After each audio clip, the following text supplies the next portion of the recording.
So just let it go. Women need to start letting stuff go. Tell me how, Liz. No, that is the biggest thing. Look, right before, this was actually a month ago, like one and a half months ago, I was so obsessed with the outcome. I became very masculine because I didn't have anyone supporting me. So I was I felt like I was completely alone, okay? So I was like, oh my God, I need to have this. I need to have this. I need to figure something out. And I was going crazy. So I was focused so much on my career, and I was literally losing it, okay? And then I went back home because mentally I was not doing well. So I went back home to my mom. And I went home, and then the second day I arrived, I went to walk in nature. And I always tell people, go walk in nature, because nature is healing, right? The trees, the plants, all these things, these are living beings. I even tell people, put your back or your hands against a tree. It will remove any energy that's not serving you, because that's how we work with each other. But people don't know these things, or they don't want to try these things. So they don't get really further in life.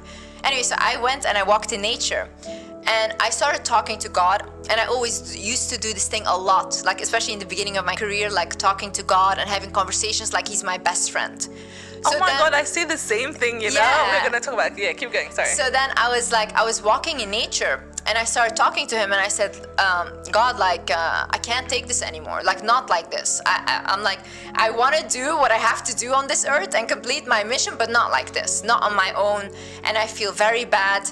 And I said, I don't want to live anymore. And that was really my mental state, I don't want to be here anymore, but I'm not going to do it myself, so you do it, okay? You handle it. You please take my life.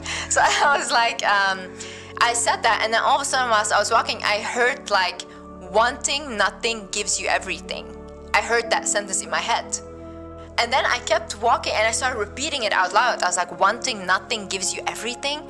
And then I understood, wanting nothing gives you everything.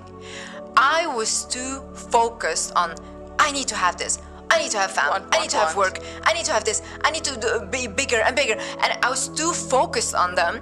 So what I realized was, if I just let go of, I don't want anything anymore. You handle it. Here, give it to God, you handle it, you know? When I did that, everything I've ever wanted came, and it came so fast. These past 1.5 months, my life has changed 360. I've probably never been happier than I am right now. Yeah, which is crazy. But it was the minute I just let it go. I was I don't care anymore. And you can see it, for example, and you know why this is also the thing? When you let something go, you take your power back. You take your energy from that thing back. Now, when you are too focused on things, for example, let's say you're obsessing over an ex, okay? The minute you stop wanting that ex, all of a sudden he texts you. All of a sudden he calls you. He's now obsessed with you. Back, yeah. Why? You took your energy back. The minute you take back your energy from all these things, and you are now whole by yourself, those things become attracted to you. And they want to be with you instead of you wanting to be with them. Because nothing likes desperation. Desperation is a repulsive energy. When you are desperate, you have a lack mindset. You don't believe that this earth is abundant. And this earth is very abundant. God gave us everything. This is another thing that people always tell me, oh, how dare you? You're asking for too much. Oh, why do you want these things? Blah, blah. But there's billionaires on this earth. Multiple billionaires. Yeah. Why can I not have even 10% of what they have? What does it matter? Money is an abundant source as well, you know? Money gives you freedom. That's the only reason why I ever wanted money, for freedom. Because I can go where I want, I can do what I want, I can help people in a way that I want, right? So if that is on earth, why can I not have it? If God made this earth so abundant, anything that is on this earth I can have and I will get. Whenever I think to myself, okay, I want that, but I just want it, and I don't focus on it in a desperate way, but I know I have a goal in the back of my mind, but I'm not desperate for it, right? That's when it comes. Oh, wow. Okay, I love that. Also, you know what you said about what is meant for you cannot miss you, and if it's not meant for you, however hard you try, you can't get it. I remember I go by this thing that I saw some time ago, and it's really hard to remind myself of it, but I try. You know, when they tell you that God will never say no to you. God only has 3 answers. Either it's yes, not now, or I have something better. So it's kind of like remembering that whatever you're not getting in life is because that's not the right thing. And again, it's a very freeing thought, right? It's like, there's a bigger picture, there's divine intervention, there's no need to worry, whatever is meant for you will find you.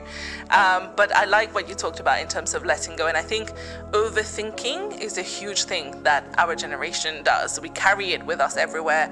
We keep trying to plan everything. And I think we didn't even learn from COVID how overnight we were all in our houses. Nobody planned that. Everyone's lives turned upside down. And I think we still try to overthink. And that overthinking kind of like takes away the joy of the present, takes away the joy of you being grateful. And I think gratitude is also something we don't practice a lot of. But now that we're on this topic, I want to ask you, I feel like all of this, the overthinking, the overanalyzing, holding on to things, comes a lot of times from a place of lack of confidence, of self-love, because people don't really understand the difference between self-love and being selfish. We always assume that we should not take up space, we should not talk about ourselves, about our successes. So what magical tip do you have for people in terms of how to build that confidence muscle? So basically, I wanted to touch on the thing where you said they call self-love selfish. Yeah, exactly. So in terms of that, if you look at the way children have been raised, it's always care for others, do things for others, then you're a good person. No one ever tells you to take care of yourself, look after yourself. Oh, you can tell yourself you're beautiful. Who tells you that? No one tells you that, because then you're vain, then you're selfish, right? Now, if you look at it in a broader picture, who does this benefit? The people in power. It benefits them that you don't believe in yourself, right? Because if we have all these people that believe in themselves, how can you control them? You cannot control people. If I was, let's say, a person in power, and I was like a bad person, or I thought like I just want to control people, I would make them fear everything. I would tell them like, if you do anything, you'll go straight to hell. I would tell that. I would tell them like, care for others. If you care about yourself, oh, you're a bad person. I would tell these things. These are very smart and manipulative things. But you also have to realize it's manipulative, you know? A lot of people also raise their children to not believe in themselves. They don't even realize they do it, but they do it. Because they tell like, oh, if you did something for your sister, oh, then you're a good boy, good girl, you did a good job. If you did something for your classmate or friend, then you're a good person. If you did something for yourself, no one applauds you for that. No one says like, oh, wow. So that's when the confidence, you build it by applauding yourself, for yourself. Looking yourself in the mirror and say, wow, oh my God, you got that new job? Oh, you're amazing. Oh my God, you're such a goddess. Talk to yourself that way. Because it's so easy for everyone to talk about their friends like that, to talk about the people that we love, but then we neglect ourselves the most, which you are supposed to love yourself the most. Because when you love yourself, you are love and you create love around you. A person that doesn't love themselves doesn't go out and is happy with everyone else. That just it doesn't happen, you know? So misery creates more misery. So you have to take care first of like, okay, how do I feel? How do I want to feel? How can I do that? And I think a big thing with confidence is as well, like create skills, become good at something. Because a lot of people, they don't know how to do anything. They don't want to learn anything. And they're just blaming like, oh, I'm just insecure. If you're just insecure, create something. Then you can be confident about something, and then that translates to your inner confidence. And the same way people say like, oh yeah, but I'm just ugly. Look at ways to become more beautiful. No, but you can change yourself, no? But a lot of times they say like, oh, you should also just accept yourself. I don't feel like that's most the case. If I just accepted myself, I would still be in my bedroom with my mom sitting there crying. If I just accept myself. No, I had to change things. And you have to be honest with yourself. Sometimes you are the devil that you're trying to blame. Because everyone wants to say, oh, my life is bad because of this. There must have been some magic in my life that someone did. No, honey, how are you acting? Who are you allowing around you? Because that is also a big thing for confidence. Because it's like, you have bad friends. You have like a bad partner that you're constantly allowing to abuse you, to talk down on you. You're abusing yourself. And you have to be honest with yourself. Once you set that boundary of like, you're not gonna treat me like that, and you actually walk away, watch how your confidence will skyrocket. Because you made that decision to walk away. When someone tells you like, no, you shouldn't be saying anything, like for example, I grew up with like my father saying, a woman should never speak, a woman should never have a voice. I feel my most confident now when I speak. Because I made that decision that my voice needs to be heard, right? And that's the thing to be proud of. So create things for yourself that you can be proud of. Even helping someone out, like giving them something. That's something to be proud of. You did something good, and then applaud yourself for it. You studied, you had a great test or whatever result that you had. Amazing. Be proud of yourself. You know, don't wait for other people to sit there and clap for you. Clap for yourself first. I love that. And you know, I agree with you. I think is the worst advice we can give to people is just be who you are, because I think we can be a better version of who we are, and that's just the starting point. And who we are is, as you said beautifully, is a result of what we grew up with, what we absorbed growing up, the society, everything. And we need to shed these weights. They're dead weight. We need to shed them so we can become truly who we're meant to be. And also, I just want to touch on, you talked about self-love and how if we don't love ourselves, we can't love people around us, which is so true. Because, you know, even in the ads in the airplanes where they show you that you need to put your mask first and then help people around. Because what's the point if you just help everyone around and then that's it, you're gone? That's not how it works. And again, you've touched on that super nicely. But another thing I want to ask you, you know, so this is a term I don't like as well, which is called imposter syndrome. You know, a lot of people blame whatever they feel or the fact that they're not trying new things, not stepping out of their comfort zone, on feeling like an imposter and that they don't belong and they can't do it. What do you think about that? You know, I think in life, you just have to do things and then it becomes. So it's like this glass right here, someone imagined it and then they created it, right?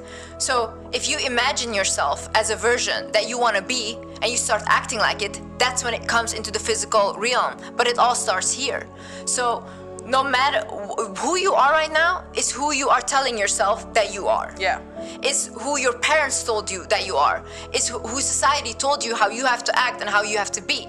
So who you are, or like just be who you are, it doesn't make sense, because who are we at the end of the day? I think we are just all souls on earth and we don't know how to behave as humans. We're just waiting to return back home, but we're here like, okay, what is this, guys, you know? But it's nice. Then I see life as a video game. I see life as like, okay, I can be whoever I want to be because it doesn't matter at the end of the day.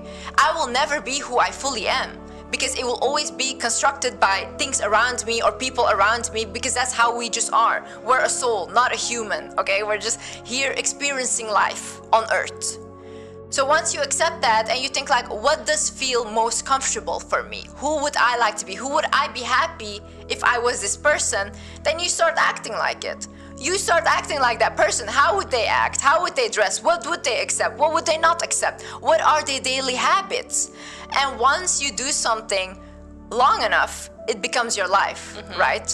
You do it something over. If you're used to like going to gym every morning you wake up, you'll have a fit body because you're just always at the gym. And it's now like a practice that you always do, right? So you just start to, you cannot be an imposter when you understand that everything starts in your mind first. That's just how life is.